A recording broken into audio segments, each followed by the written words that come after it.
So my biggest takeaway from the last few weeks is actually how fragile things really are, and how fear strips away people's facade, and it can be quite frightening actually. But the opposite to that is how genuinely authentic people can be, and how they are shining through, and how much help there has been out there for people. And this goes back to something that Joe was saying, kindness. There's been, you walk down the street now and people are more happy to smile at people that they see, and there's been an elevation of that positivity as well. So that's been amazing to see.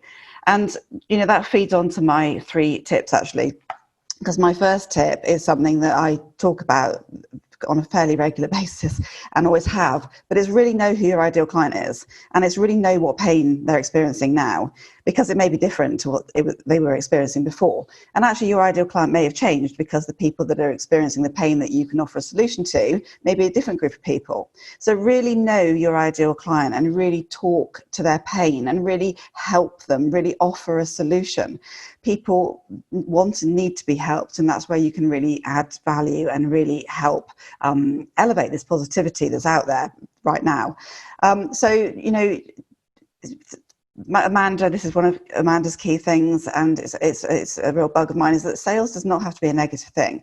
If you think of a sale as adding value to somebody, as offering a solution to a problem that they experience, then it's a truly worthwhile thing. We all need to be good salespeople, and that's something that it's a thread that's coming through.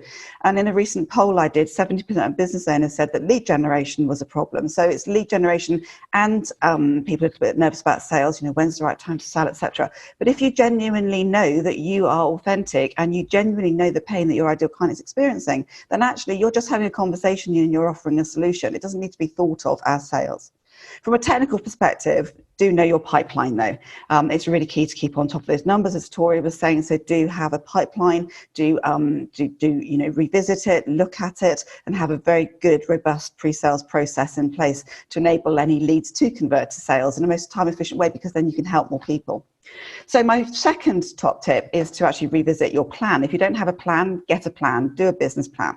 There's a lean canvas model out there, which is a very quick way of doing a very quick draft of a business plan, and there are experts out there in our community, Helen Steele, who will help with business plans, and Tori helps with business plans as well. Tori referenced a session that she's got coming up, and we'll send you the link to that.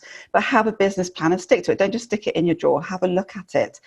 So and the idea of that really is, of course, to use any grant or any bounce back loan that you've actually received in a very wise way. You need to use this time to regroup, revisit what you offer, what you want to offer, what you want to do, and invest time and energy into making sure that you're shored up. And I made reference at the beginning of the session to being in a boat. The boat's our business. We've been battered. Look and see where the gaps are. Look and how you can plug those gaps. And for me personally, as many of you know, I love processes and systems, and this has been a time that people can actually say, actually, that was a real bug for me. I could have had a process in place that would help.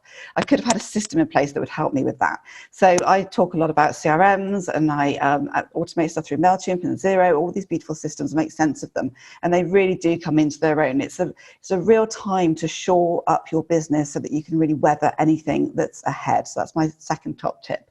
And my third top tip, very, very speedy. It's really just genuine, just be authentic, be consistent, and be visible. We've already seen Andy's mentioned this, Tori's mentioned this, Cara, we've all mentioned it.